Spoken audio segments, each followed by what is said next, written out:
Hey, welcome to today's pre-class, and today we'll be learning about ES6. So what is this three-letter word, ES6? To give you a hint, it's a version of JavaScript. Just like we have versions for Android operating system, Windows, Mac operating system, or any of the applications, Android application that you are used, it has versions, right? So the idea of versions, we basically have it. So it gives us some improvements over the existing version. So basically ES6 is giving us some improvements over the existing version of JavaScript. Does that mean that you will have to learn JavaScript in a whole different way? No, absolutely not. The way JavaScript works is still the same. Obviously, the way JavaScript was working on day one and the way it is working, it's still the same. It's just that you will see the performance optimization, other kind of thing that will just keep on going. But right now we are just focused on this new version of JavaScript and what kind of things it will allow us to do, what kind of feature it is bringing to the version of JavaScript that we are learning so far. So let's get into it right away. So ECMAScript, and this is something basically a longer name that we call for ES6. It's ECMAScript, and it was a second major revision to JavaScript. Now these are basically, I'm telling you some facts about the history of JavaScript. Let's say, so Windows 10 was a major revision to all the Windows versions that went through. Like, let's say Windows 8, probably not that much. Windows 8.1, again, like we're just a minute upgrade over Windows 8. So that's what we mean by second major revision to JavaScript. And this chapter, we will be talking about the most important features of ES6 that we will be using from now on. So whatever habits we had with ES5, basically the earlier version of JavaScript that we are using, basically we have to now move to this advanced thing, helping us with writing better code, readable code, and obviously some performance improvements. So let's get into that. First of all, the philosophy of ES6 is write less, do more. So basically you will have to write less code and it will do a lot of things. To give you a hint, if you could recall for each loop, now for each loop was introduced way before even ES6, but again, for each loop, uh, you don't have to write for loop for that, like just iterating over the array. You can do that using for each loop now, and see how easy that syntax is, how simple that syntax is. So that's just one example of write less, do more. We'll be exploring more such possibilities in this pre-class. So obviously let keyword, we have already learned about it. It allows us to declare variable with a block scope. So you want to limit a scope of a variable. If you want to limit an accessibility of a particular variable only to a block scope, so block scope we have it in if else conditions, for loop, while loop. So in such cases you can just use let keyword, so that that variable you can declare with let keyword, and it will not interfere with other variables which are present in the global scope or in the local scope. Const keyword allows you to declare a constant variable, and these are similar to let variables, but their value cannot be changed. Now that's a wrong statement. First of all, value cannot be changed, and I put it there deliberately. You cannot reassign the variable, right? Changing value, the concept goes back to the mutability and immutability. If you could recall, call by reference, call by value. So that's a whole different game. Const will only not allow you to reassign the value. So let's say const name is equal to Swanan, and now you want to do name is equal to Masai. Such thing will not be tolerated by const keyword. It will throw you an error. For let and for var, obviously that is possible. Now let const, something you're already aware about. So now this arrow function, what is this? Obviously it's a function, right? And on the right hand side you can see a particular syntax. So let's say how we can write an arrow function now and what kind of things it will help us with. So first of all, to give you an idea, the way we write function is this. So let's say function test console.log hello world, right? That's the one way to write function. Another way to write function is basically you can write a function expression, which is let test is equal to, function assignment. So function, you don't have to name it because you already named it as test. So this is console.log hello world, right? But again, this function, obviously it is a function, we know that, but again, it's a long word, right? And those those people who are working on JavaScript, they were like, okay, let's shorten it. So the way you can write it now is using arrow function. So all you have to do is, instead of this function, you have to put in this arrow, this particular arrow is equal to sign and then an arrow. And but before that, you have to now shift these brackets back of the arrow. So basically after is equal to sign, and then all you have to do is just write in your normal fashion, console.log hello world. So this is the way of writing arrow function instead of this. So all we are doing is replacing arrow function and shifting these brackets, open brackets, where we pass our parameters. It is going there and replacing function with this particular keyword. It's called as arrow. So that's why arrow function. So the first benefit, you can easily see that you don't have to write function keyword anymore. So it's, let's say, more easy to write. It's faster way of executing. But the biggest thing you will encounter is using it in callback function. So let's say I have an array. So let array is equal to 3,4, and obviously I want to iterate over it. But again, for iterating, you can use for loop, while loop, whatever you want. But JavaScript provides us a tool called as for each, which is very easy to write. All I have to do is define the array where you want to use it, and then just write down for each. And then you have to basically pass in a callback function. That callback function will run for each single element of array. But if it is running for each single element of array, obviously I have to pass in an parameter as well, so that it can read it, and that's what will be returning it. So if I do that and go to my JavaScript, test has already been declared. Oh, sorry.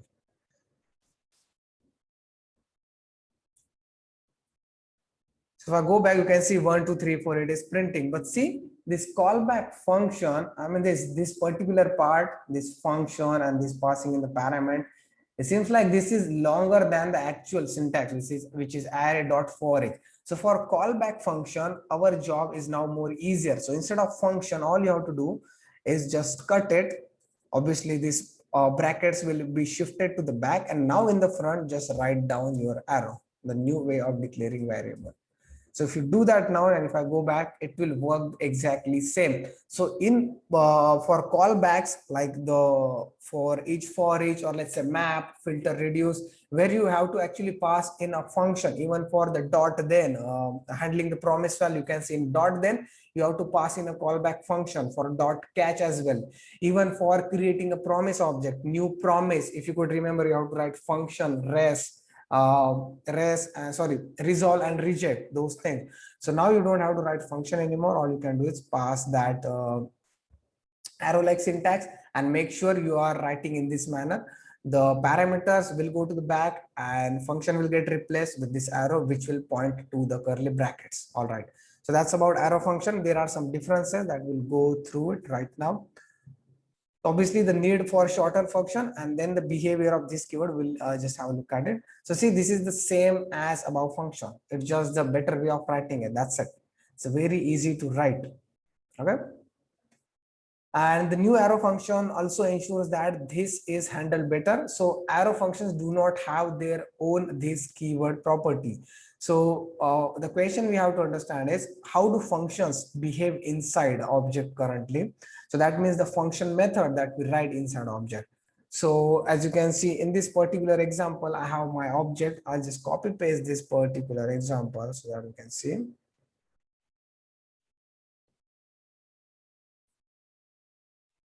Awesome.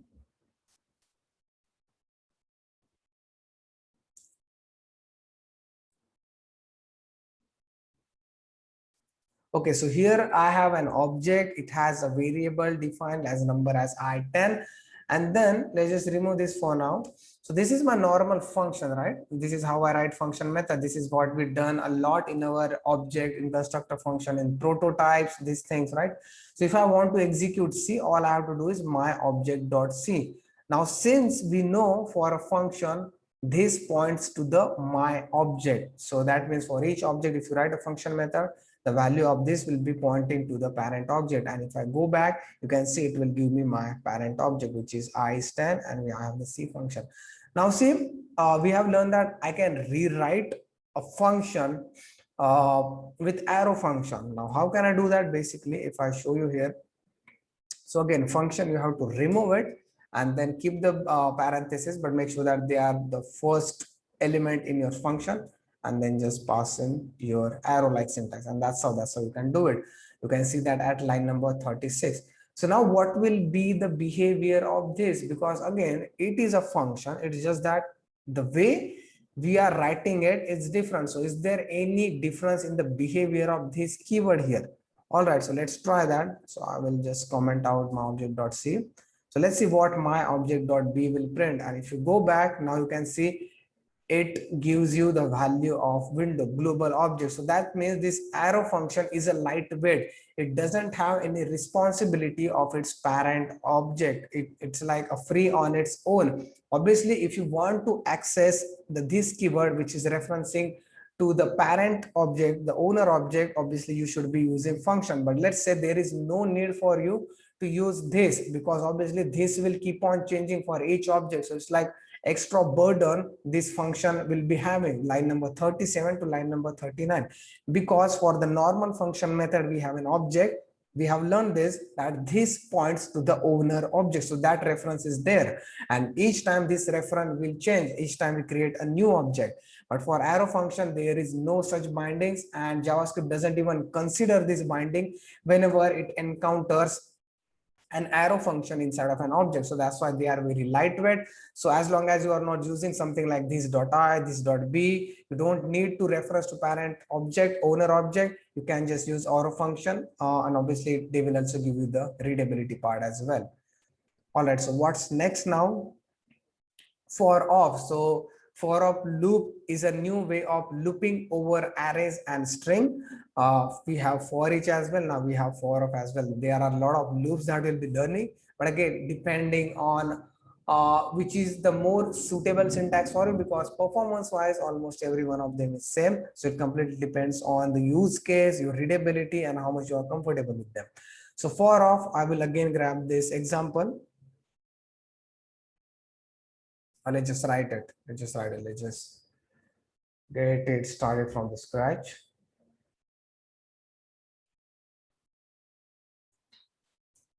So I want to have an array. I think I already have an array. Let's grab that one.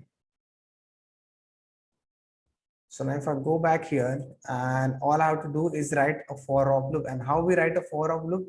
First you have to write for, and inside the bracket you have to write this new way of basically iterating over an array. So x of carb, but make sure that you have to define that x.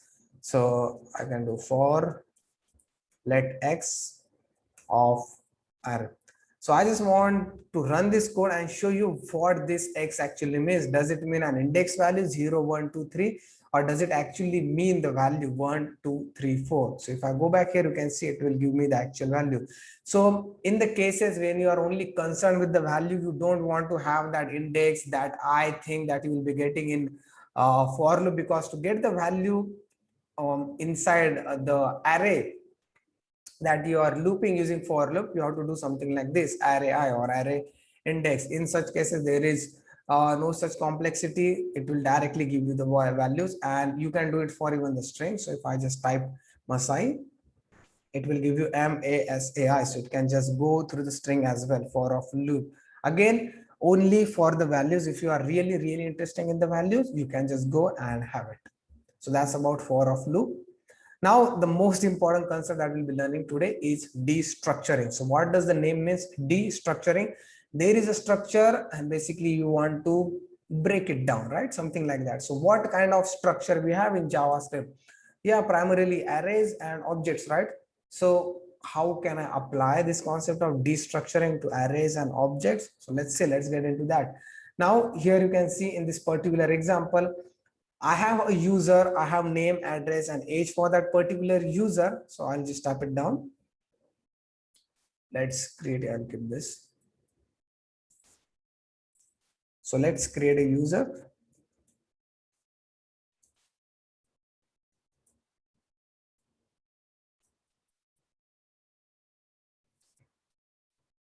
And then finally a city.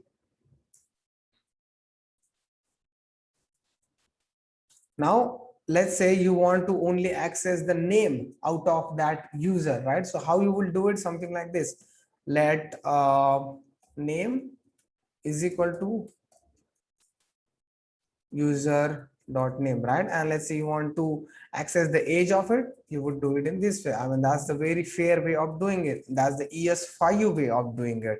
But again, if you could recall, I told you how new versions of JavaScript will make us will give us a power of writing code, like write less, do more philosophy. So let's see how can destructuring helps me here. So now this is a new way of grabbing, because ultimately I am grabbing the properties. I'm grabbing the properties from the object itself, and how I'm doing that using dot notation. So is there any other way than dot notation that I can access it?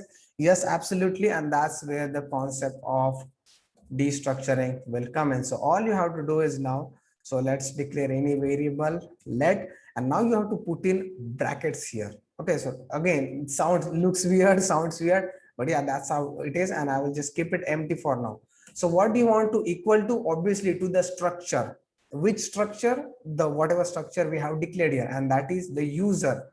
So I'll just equal to user. Now what kind of things I can pass in here? So you can pass in whichever properties that you want, whichever keys value that you want from this particular object. So obviously I want the name and age. I have done that at line number 70 and 72.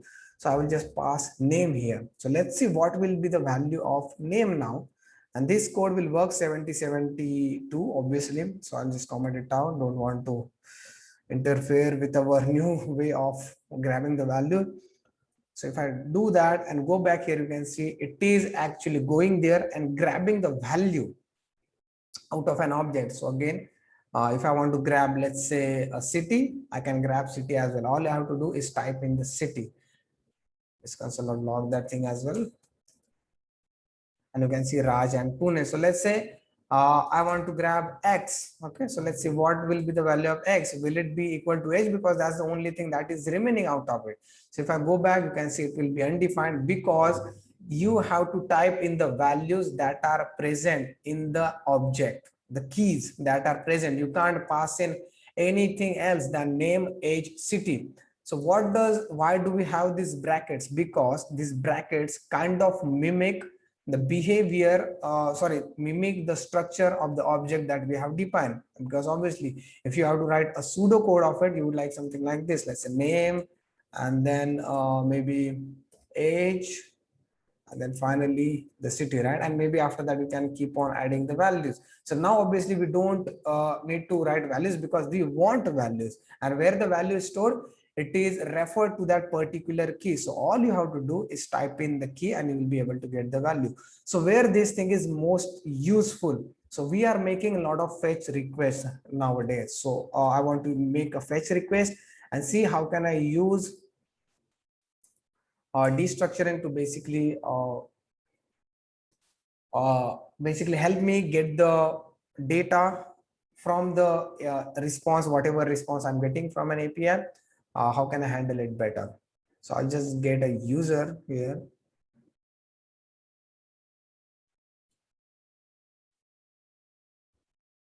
So if I go back, obviously dot then is a promise. And now again, if I show you here, the way you would have been writing the callback function is like this: function rest. I don't have to do it anymore. I just remove the function part, and in front of rest, all I have to do is that pass in that arrow function syntax, and that's it. It will do it for me. So again, it is basically creating a promise. So that means it is returning a stream of data for me. Again, we have learned that. So rest.json. So for that, I want to do dot then. Let's pass in our new response now. Right. So this will be my response. Let's just remove it. All right. So what are the response I'm getting? Res.data. Obviously, I want to work with the data. So I will call it as let data is equal to res.data. All right. So I have the data with me, as you can see, ID, email, and everything is there. Very fine. But now the issue is I want to access, let's say I want to access email and first name, right? So again, the way I would have been doing is like this. Let name, or I'll just keep it n is equal to data dot first name. And similarly for the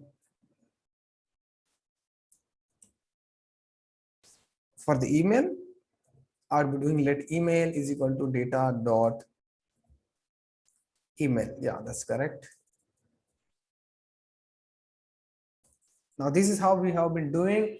And see, again, if you could look at it, there is still a redundancy here, like this data plus I have to define this name and email again and again, right? So like I have to define this variable. It could have been better if I just do it like this. I mean, again, it's more readable, but again, we are usually lazy in writing out the variables. So usually we keep it short. Now you don't have to worry about any of those. Destructuring will help you to do that just fine. So all you have to do is type in the structure, whatever structure that object has. So what values do you need? Yeah, I need a first name. Cool, you will get it. What else do you need? You need an email. Cool. So from where do you want to grab it? Obviously my original object, which is this data. And if I do that, I'll just comment it on this code. And first name and then the email.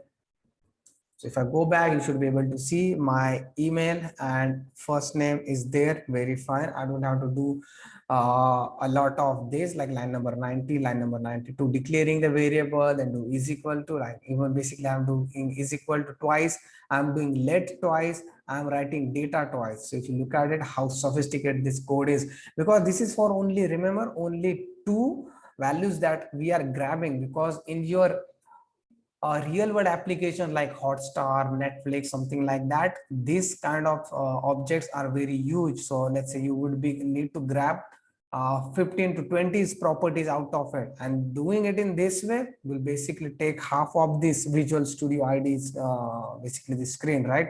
So you can do that in just one line using destructuring. So that's the power of destructuring. Now let's learn more about it.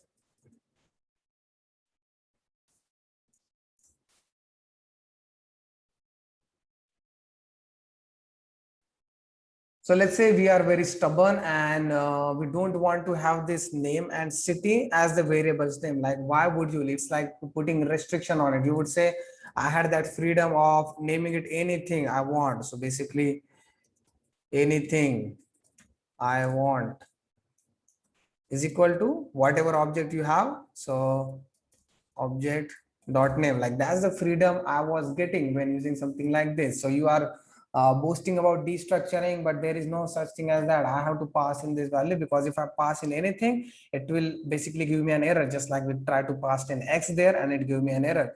So don't worry, we have a solution for that. So whenever you are typing this original value, remember original key is mandatory. You have to pass in that original property key. Without that it won't work.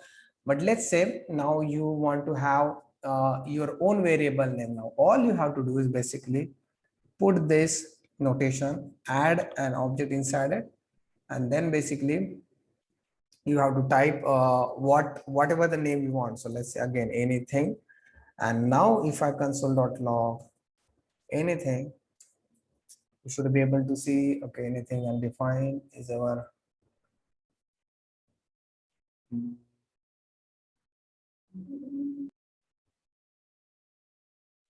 so you don't have to type in this curly brackets, you can just do it directly. If you do that and we go back, you can see now I am getting the name as Raj and it is being shown for this anything. Remember, I'm doing it for the anything. So that's where the freedom is. If you want to have your own variable name, but also use the power of destructuring. Again, it's your choice. If you want to have it, you can do it, but not mandatory at all. All right, let's move on now.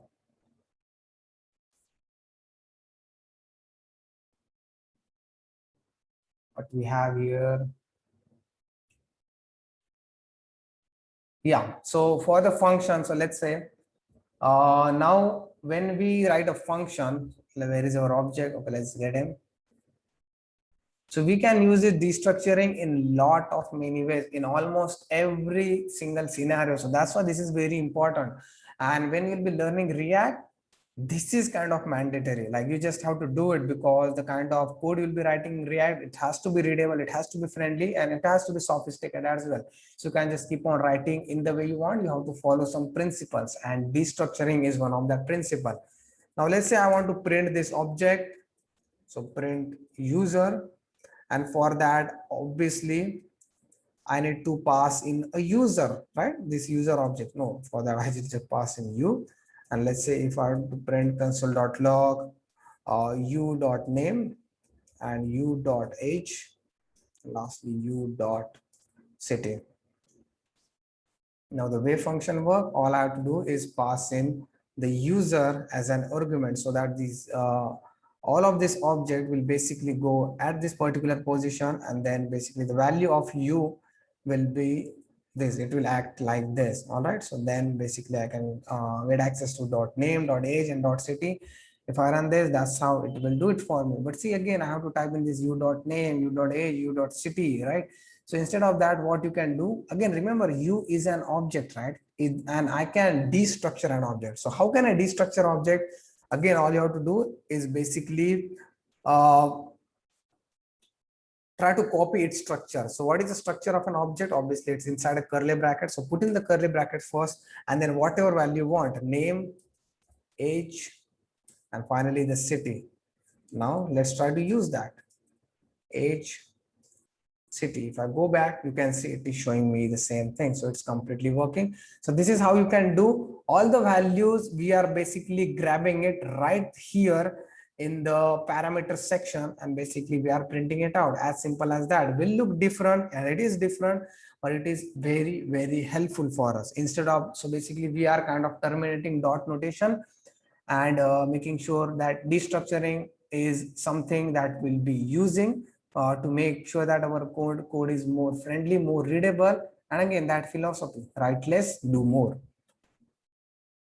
Now there are two more concepts to the destructuring. Now these are basically included in the destructuring itself, but we prefer to give it some name. So that's why spread. So let's say what the spread is all about. So let's say I have an array. I will just directly give you a demonstration.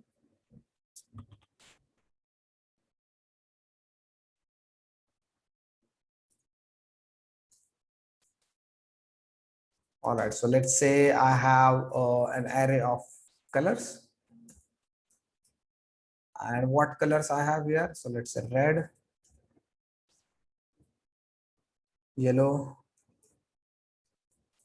and blue, right? Let's say colors 1.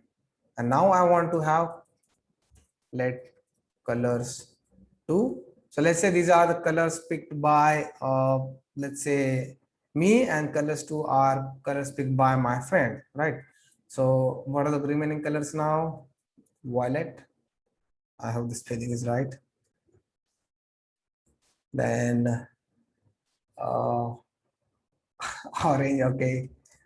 How I'm forgetting the colors. Okay, green, awesome.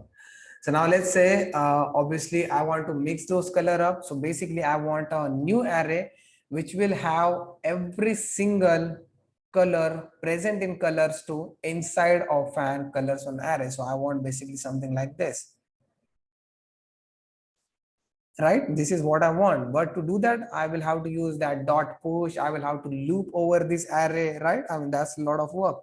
So how can I do that? Using destructuring, using the spread concept of destructuring. All I have to do is define a new array, and inside of that, or sorry, instead of that, so in in colors 1, or let's say I want to have this colors in colors 2 array, because colors 1 is defined earlier.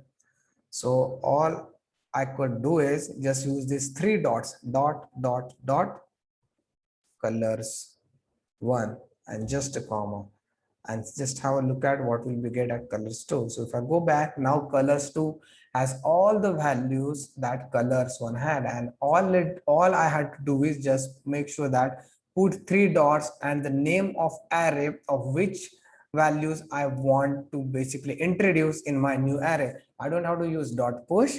I don't have to loop over that array. All I have to do is basically use those three dots, and that three dots is called as spread operator. That's what spread operator is all about. If you want to merge two things, usually arrays, you can use spread operator. Very easy way of basically adding two things, and basically you can do that with with the objects as well. So let's create two objects, user1,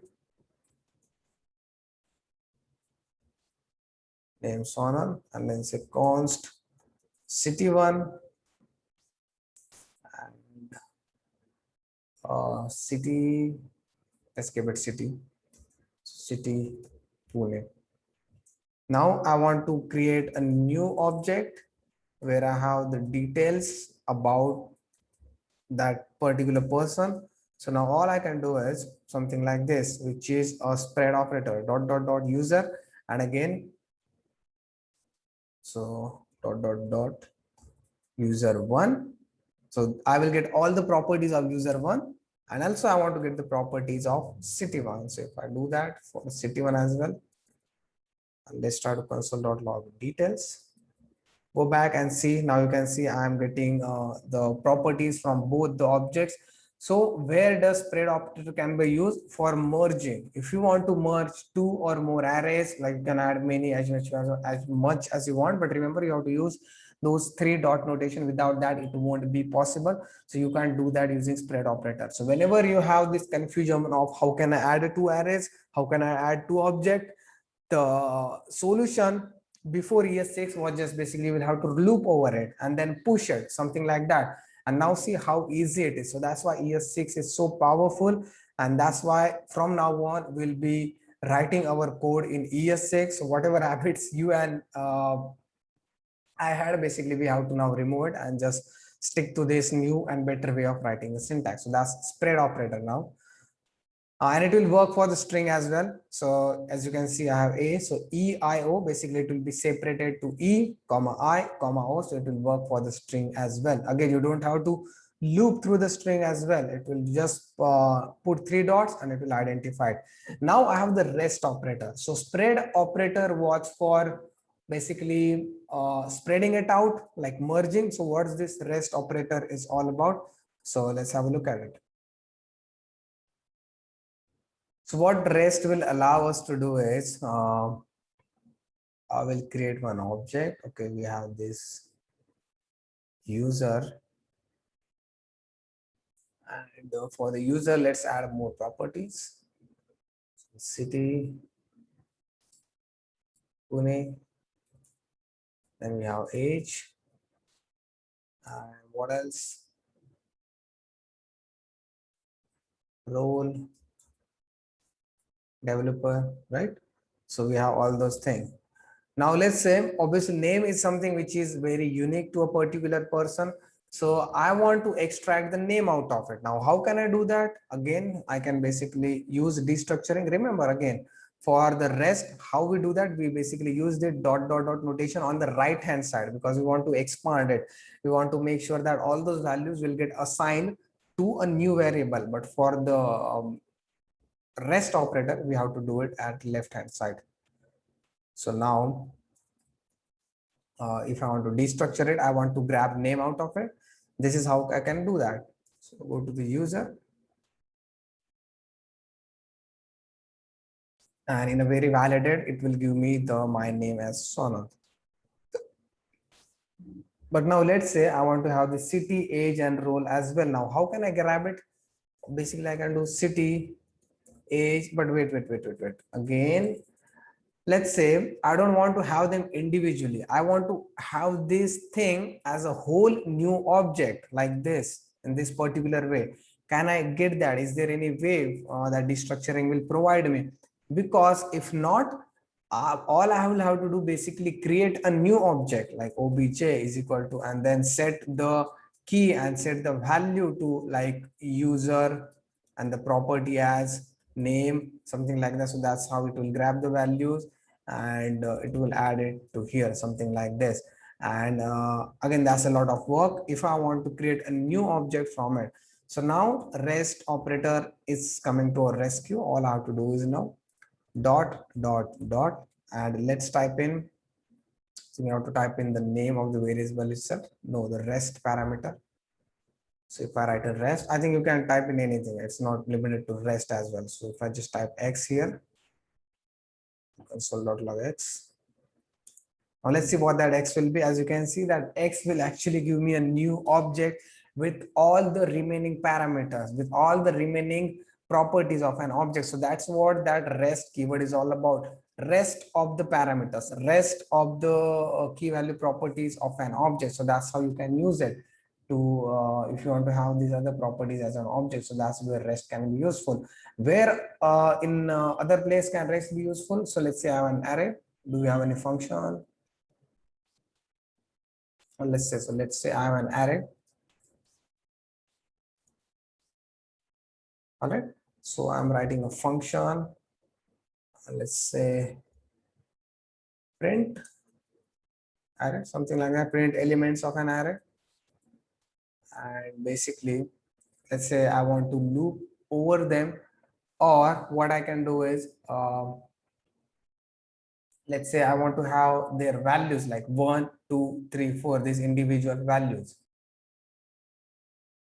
So basically what I can do is I can have an array here, like any reference to that, and basically loop over that array using for of loop, or using for each loop, or using just for loop, right? That's how we can do that. And basically I can do the addition of each number, 1 plus 2, 2 plus 3, 3 plus 4, something like that. But let's say there is no array here. Let's consider there is no array in this case. So for such cases, so here out what I'm trying to say now. So let's say print array, and someone told you whatever numbers I'm passing, give me the sum of it, right? Give me the sum of whatever values I'm passing. Now, as soon as you look at it, obviously you have to access the first value, you have to access the second value, you have to access the third value, basically you have to access the arguments. So you can do that using arguments object as well, provided by JavaScript, the built-in object, or all you can do is just use dot dot dot rest operator. Now let's see what will be the value of a here if I try to console.log it. And if you go back now, it gets automatically converted to an array. How cool that is. Like I don't have to basically get this from arguments and then define a new array like this. Let ar is equal to run a loop over this arguments object. I hope you are aware about arguments object, which is present there in JavaScript. It basically shows you whatever the values are passed to a function as an argument. So you can loop over them. So I'll have to loop over those arguments, and then I have to use array dot push and something like this, arguments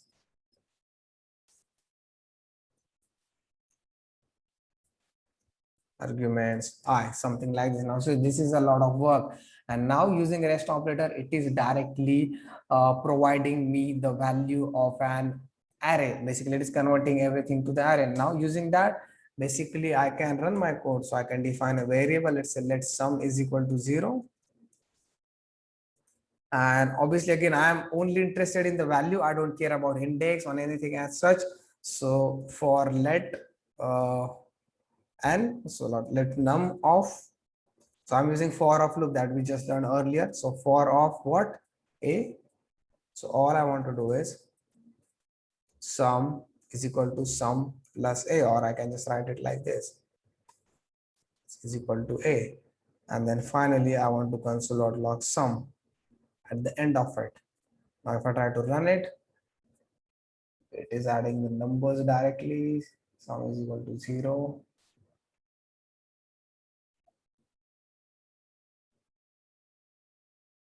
Yeah, we need to use num here. I'm using a. A is the array. I can't keep on adding array. That's what it was happening there. So now if I save it and go back, 10 plus 20 plus 30 is 60. How easily I was able to do all those things, and just using rest parameter, this rest operator, sorry, not rest parameter. It's an operator that you have to define using this dot dot dot, three notations. And using that, all these parameters automatically got converted to array. And when I have an array, obviously I can run a loop over it, and using my logic of adding things over and over to a particular variable called as sum, and ultimately getting my final value. So these are all the functionalities that we have learned about ES6. There are a lot, but these are the primary that we'll be learning, and these are what will make you a modern developer, a modern JavaScript developer. Now remember, ES6 is not the only one. People are already working on ES10. It's just that some of the features of ES7, ES8, ES9 are not available in all the browsers. Some of them are buggy, some of them are really just experimental. So you don't have to worry about it. Probably you are fine for at least next 2 to 3 years. When ES7 is there, you will get to know about it. But one thing is sure, you have to keep on upgrading yourself. You can't just be Iron Man from 2006. You have to upgrade yourself to be the Iron Man of 2020, something like that. So each single time a new feature comes in, you will have to be aware about it, and not just aware, you need to start using it in your application. So now these are the mandatory things we will have to use on from now. So let const. So even if I use, even by myself, if I use var, you will have to remind me that we'll be start using const, usually most of the time const, because like here, can I use const? No, I can't use const because I am basically reassigning it. And in such cases, const is not useful. But let's say I don't want to, there is no reason for me to reassign the variable value. Then in such cases, const is useful. Let const, and then the destructuring, not destructuring, that comes later, arrow functions. So these are the most important concept, destructuring. And finally, for of loop, yeah, for of loop, obviously. And then we have our spread operator and rest operator. So in the live session, obviously we won't be repeating all those things over and over again. Actually, we will try to solve one big problem. Let's say a mini application we'll be trying to build, but now we will be using this ES6 modern syntax to build it. So we will try to get rid of our old habits and make sure that even though it looks different, it's not difficult, but it might seem difficult in the early stages. You just have to go through it, because in React, in next units that we'll be learning, this kind of syntax is crucial. You won't be seeing a lot of vars. You will have to get used to let, for, op, destructuring, spread, rest, and arrow functions as well. So thank you so much, and see you in the session. Have a good day.